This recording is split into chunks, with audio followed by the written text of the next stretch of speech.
The death of George Floyd at the hands of police a year ago this week touched off a nationwide summer of protests calling for justice. Demonstrators marching through Boston last June crossed in front of the home of Betty and Robert Freeman, who came out, stood on their steps, and raised a fist in salute. The old 1960 Black Power sign. Salute. On the cusp of another summer, Reuters revisited those swept up in the movement 1 year after George Floyd was pinned beneath an officer's knee for nearly 9 minutes. I'm seeing some tremendous young leaders out there. I hope that they keep at it. 2 days after the Freemans stood on their stoop in Boston, demonstrators in Denver, Colorado laid down and blocked a highway, chanting, "I can't breathe."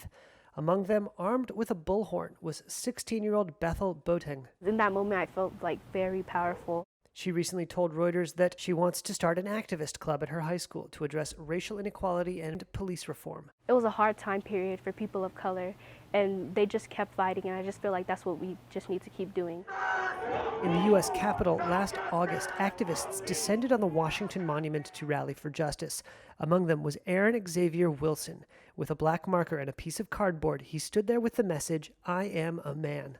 I decided to choose this particular sign because it was the same words that were on signs when my grandfather was protesting for civil rights. The 32-year-old international relations expert who works for a nonprofit organization said he was thinking of that history when he crafted his placard.